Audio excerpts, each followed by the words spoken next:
Welcome to Cocktails with the Crew. This is Season 2, Episode 2.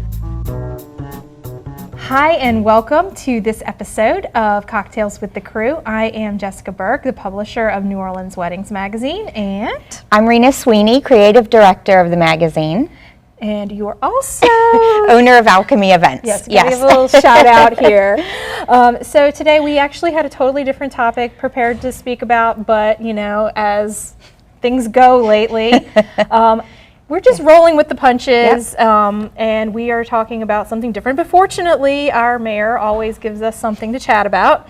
And specifically, she's giving us an opportunity to discuss inaction. Yes. Like, we are not getting anywhere in Orleans Parish for as far as events go, or opening up. So we are stuck for an indeterminate amount of time in phase 1, or are we even in phase 1? Does that even count? Phase 1-ish, maybe. Okay. We're sort of phase 1. We're definitely not phase 2 yet for Orleans Parish. It's, ish. Basically, you know, there's a lot of uncertainty going on, and you know, we can't plan things. Like, you know, we're in this holding pattern. You know, as things go, you know, we have a bridal show that's supposed to be right here where we're sitting at the Cannery. And in September planned, and we're not sure if we're going to be allowed to have that show. And you know, there's weddings coming up. You know, a lot of people move their March, April, May weddings into June, July, and further in the year, and at this point nobody has a clue whether they can do those events. So you know, the frustration with that is that, you know, these events aren't things that we can just throw together in 10 minutes and have out the door. Someone can't wait till a week before their wedding to find out if it's okay to host that wedding.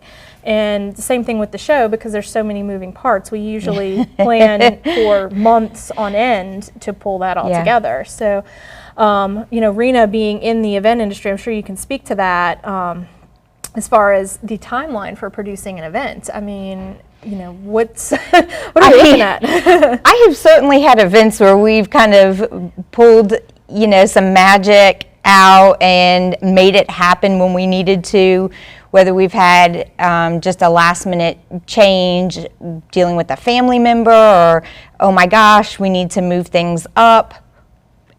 So it is possible, but it is definitely difficult. Stressful? And stressful. Yes. It's much easier to obviously have a little bit more lead time going into that and know exactly what you're looking at, what that time frame looks like. And another major problem that we're seeing related to this specifically is those multiple vendors meshing their schedules so that everybody can still be there on that same day. So as more people push back and are rescheduling, you're running into, oh, well, half of the vendors can do this date, but 4 of them can't do this date, and the other 2 maybe can if this other one doesn't happen. And so it's very tricky. It's a lot worse than initially trying to get everything scheduled when schedules are a little bit more open. Right. So right now it is difficult. I am personally just telling my clients to try to wait it out and see. I think we need to get a little bit closer, because we could potentially in 2 months be in a much different place than we are right now. But on that note, I'm also telling them to go ahead and put together their decreased guest list. Yes. So who are, you know, your 25 most important, your 50 most important, 100 most important, whatever, so that whenever that does happen and we have that direction, we know what we can do and still be considerate of any local regulations and safety standards. We're ready to pull the trigger. We know, okay, we've got our 50 people, we can do it, or nope, we have to go to the smaller list. So I think that's a main part of it, is just being prepared and then waiting to see. And I know that's horrible. It scares everyone, but I do think there's hope that by the end of the year, we could be in a different place than what we are right now. Obviously, the mayor's just being cautious and not wanting to really give that directive yet, because I think we're not far enough out and we were a hot spot.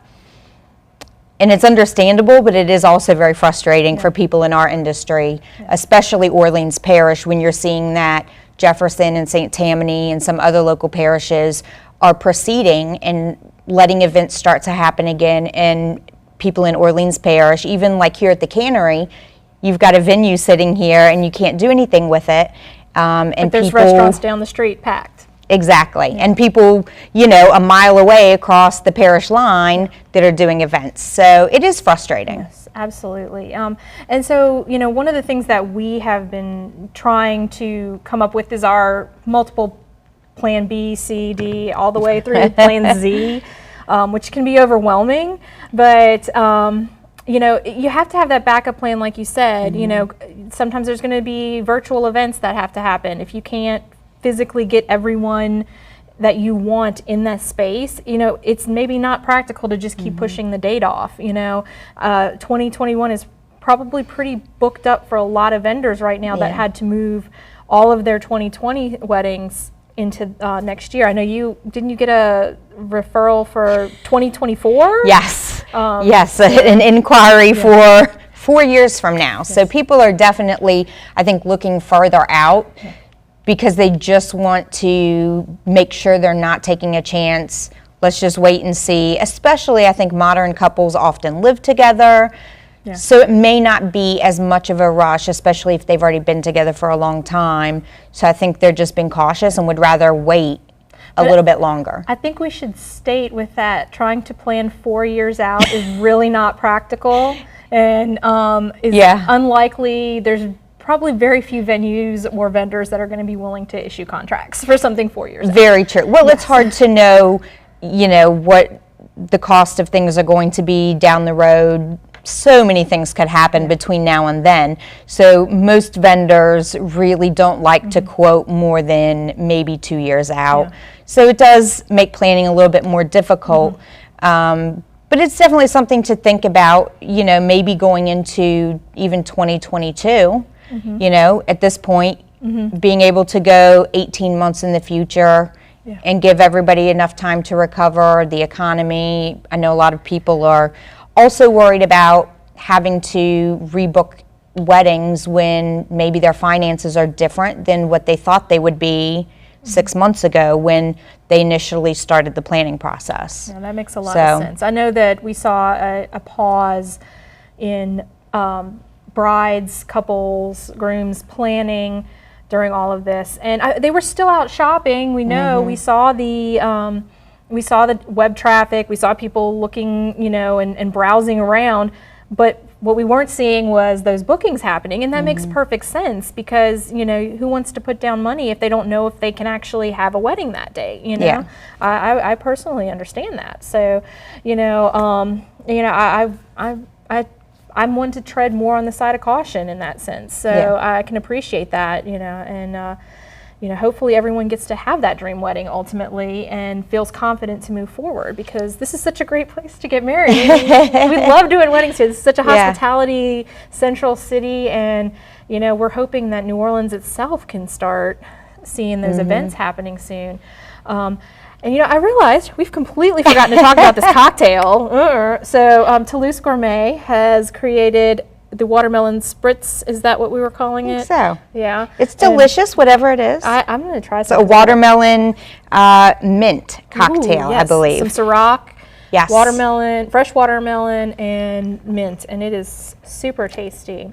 We'll have the recipe for you. Oh yes. So you can make this at home. It's actually very refreshing. So this would be good coming into summer months, sitting out on your porch, you know. Well, and, you know, I think it's, you know, even if you can't meet up with friends, you can still create a cocktail. I'll jump on Zoom and get together. In fact, that's one of the things that, you know, we're seeing more and more people interested in is virtual parties. You're putting together a virtual baby shower. Yes. I know that's not technically wedding, but we're going to talk about it anyway because it's a lot of fun. It is fun. So tell us a little bit about this virtual shower you're cooking up here. So my close friend Tracy is a type 1 diabetic, so she already has some health issues and obviously is trying to be extremely cautious, especially with being pregnant on top of that. So she's just rolling with the punches, and we are doing a completely virtual shower.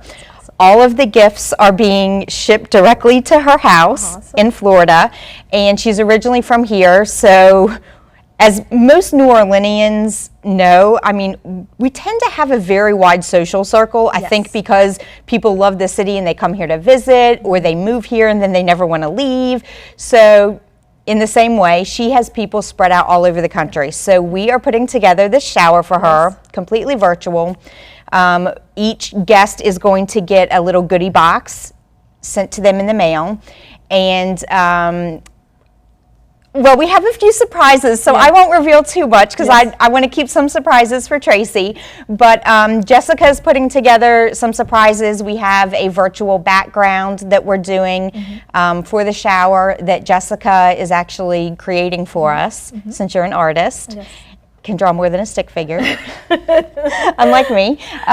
So we're going to have virtual backgrounds for everybody to use, and we actually are using the same process that we've done in a couple of other events that we've hosted together, which is sending out that virtual background ahead of time along with instructions with screenshots so that people that maybe are new to Zoom or even new to using computers have a very easy instruction manual on exactly how you do it. So grandma can come and join it. Yes, yes. And let's see, what else are we doing? I'm trying to think what, some games. Oh, yes, yes. So we did another baby shower where they sent in answers to games ahead of time. So this would work for a bridal shower too. Exactly. And so they sent in their answers, and then we did a screen share and showed, okay, this is what, Jessica responded with.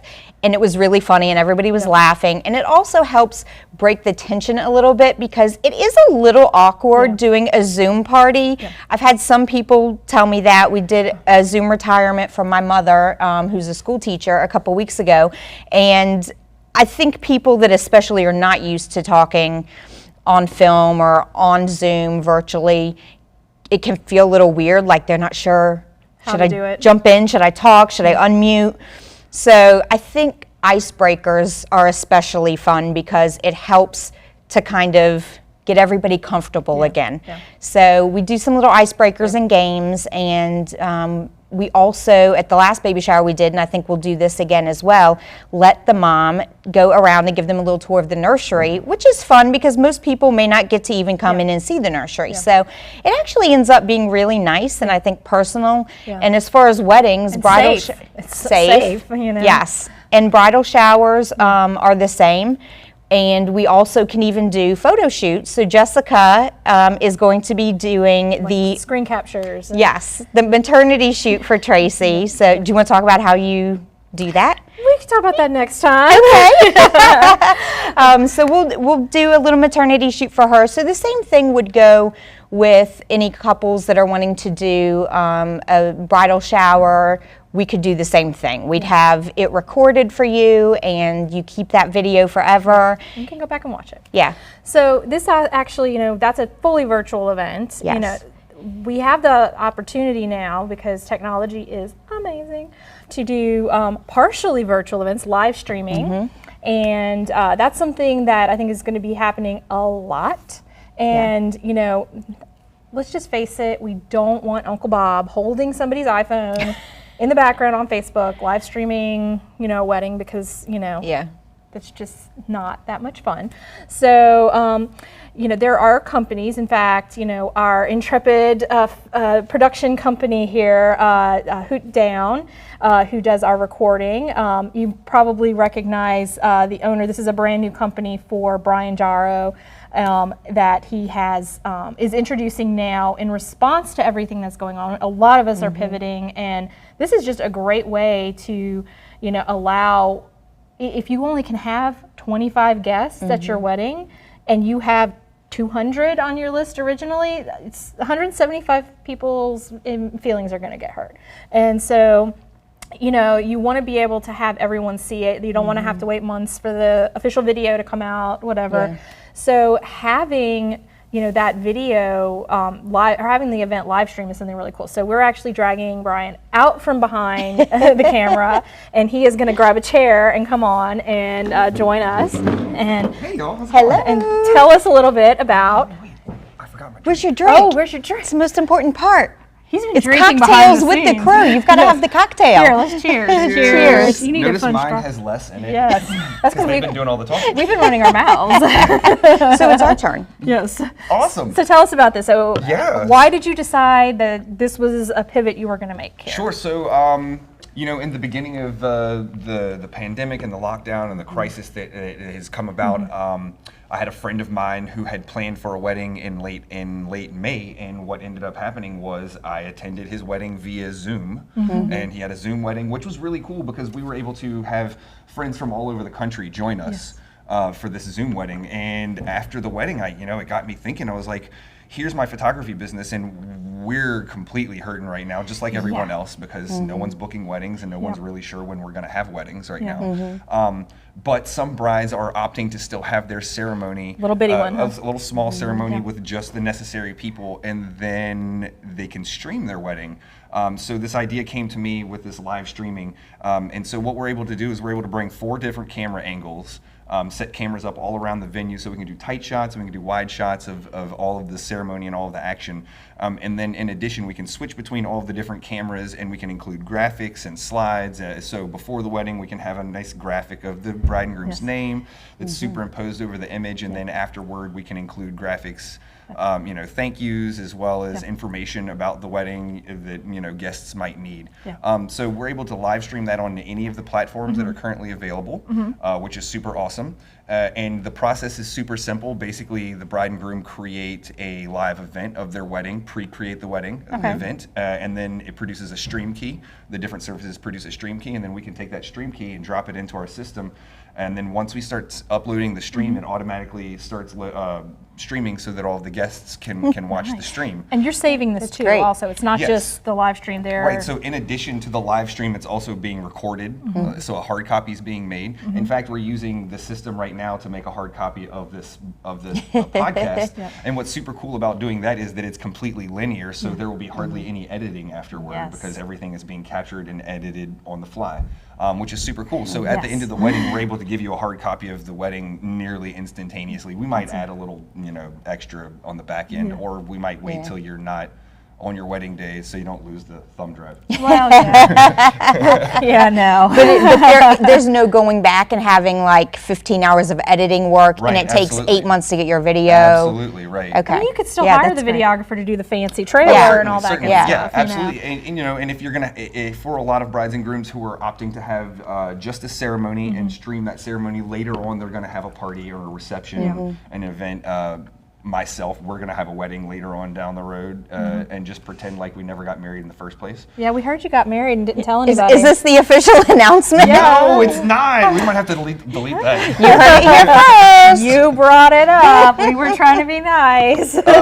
Also, beyond weddings, this has a lot of potential with commercial clients, for businesses, conventions, all different types of things like that. Anything where attendance is necessary, but because of circumstances, like graduation, dance reviews. Absolutely. I mean, I know there's a lot of schools that are just, they had to postpone actual graduation, but they're going in July and they're going to have 200 people. Or, there's dance schools that are doing their reviews they've been preparing for the last 6 months, and that's a huge part of it, getting that experience. And, we do want to be careful still. I mean, we don't want to be reckless and have, the second wave hit and have us regret all of this work so far. Just because of the circumstances that have happened in the future over the next year, less people are going to have the ability to travel just because they don't have the means to do it. They don't have the free time to do it because of missed work, etc. So it gives a lot of people the opportunity to bring their wedding to people who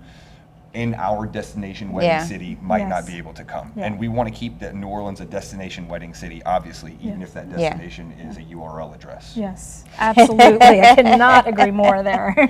That's true, though. I think you're right. I think everything has totally changed now, and having those 500-person weddings where everybody is coming from out of state or out of country, people are going to stop and consider that. And I think you're right. So the streaming service is going to be even more and more important, even as we move out of Certainly. the phases. And we were seeing that before, even before the pandemic, we were seeing streaming services really starting to accelerate. That technology is really taking off. The availability of it for everyone to have it on their cell phone and have it mobile has, completely changed the way that we deliver media and the way that we experience live events more than ever. So and it's only going to get bigger, better, stronger, and we're super excited to be able to offer that to people.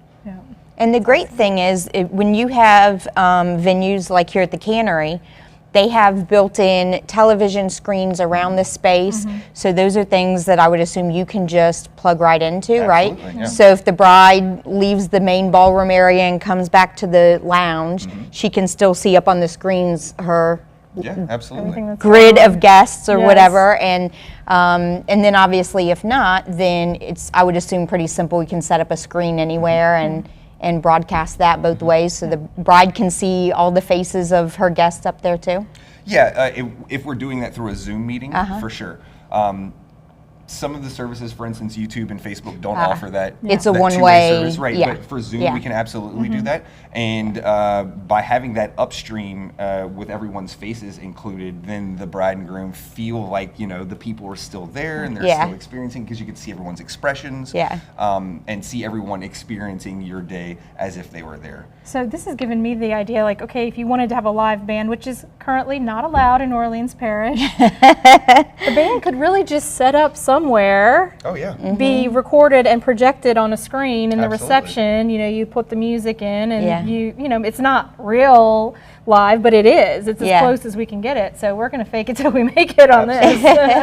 That's a great idea. Yeah, that way we can keep all of our musicians, because we know they want to get out there and do their thing. Musicians are definitely hurting because as wedding professionals, we work on contracts. And so we know that we're going to have a contract down the road. We know when someone's going to pay us. All of these things are finite. For musicians, they work daily gigs, nightly gigs, and they rely on money on, per job. And so it's become incredibly difficult for musicians. And tips. And tips. Which is even more difficult if the bar brings you back, but you don't have patrons there, to tip. So it is, I think, going to take longer for musicians in our city to recover as well. And I think we have to be conscious of that as as an industry, to try to help out our fellow vendors who have been dealt an even worse hand than the already really crappy hand we've already been dealt. Absolutely. So I hope that this streaming service not only is a benefit to brides and grooms and businesses, but also to vendors who are looking for ways to connect with their clients or have their clients connect with all of the people that they want to involve in their events. And so I know that I think we were talking about possibly doing a live stream of a stylized shoot in the future, so that people can kind of get an experience, see what it's like on a stylized shoot, give some people behind the scenes type thing. So I think it'd be so much fun, and we're even looking at the possibilities of how we can use this for bridal shows, because we don't know what's going to be allowed, and how many people we're limited on how many people we can fit in a venue anyway. For our bridal show, we were nowhere near the 1,000 capacity this venue has, and it was it was full, but because we had so much other stuff, booths and displays and whatnot that were part of it. Pool. Yeah, all kinds of good stuff. The fun things we do. Yeah, so but we want to still keep that fun element, but there's got to be a way to have it be safe, because we don't want people getting sick. We don't want that to be a problem, but we also know that it's so important. To have our businesses back up and running. And to give couples that chance to have that one-on-one discussion with multiple vendors. So having that experience, like you said, we've even talked about maybe doing it like a virtual bridal show. We're looking into the possibilities. Still trying to give couples that experience where they can one-on-one talk with different vendors and see if they click and really get a feel for them, other than just going to the website. It's so important. You're going to be spending Instagram. Hours upon hours of the biggest day of your life, and probably one of the most expensive days of your life. You are going to want to like the people you are working with, and if your personalities don't mesh, the day of the wedding is not the day to find that out. Yes, sure isn't. So definitely want to make sure you're getting good vibes and that the personalities work together. So, But I'm excited about the possibilities. I'm I am hoping too. we'll be able to get into phase 2 here as soon as possible. Hi, Mayor Cantrell, please, I hope you're listening. We're pleading with you. We want to be safe, but we will listen. some direction would also be great. Yeah, we would Also love like to put some food on the table. Yes, yes. We need to pay. We are happy to pay some taxes. Yes.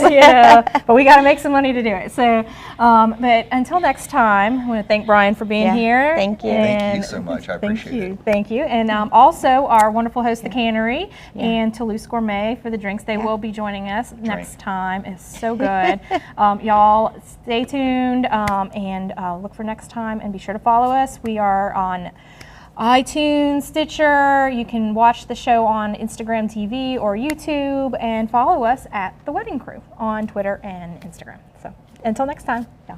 Cheers. Cheers.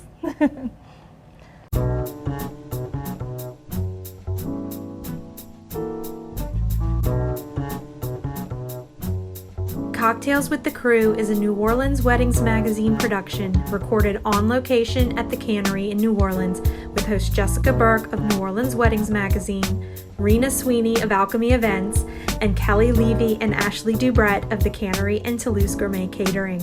Cocktails with the Crew is filmed by HootDown. Subscribe to us on iTunes and Stitcher, or watch on YouTube and IGTV. Be sure to follow us on Instagram and Twitter at The Wedding Crew.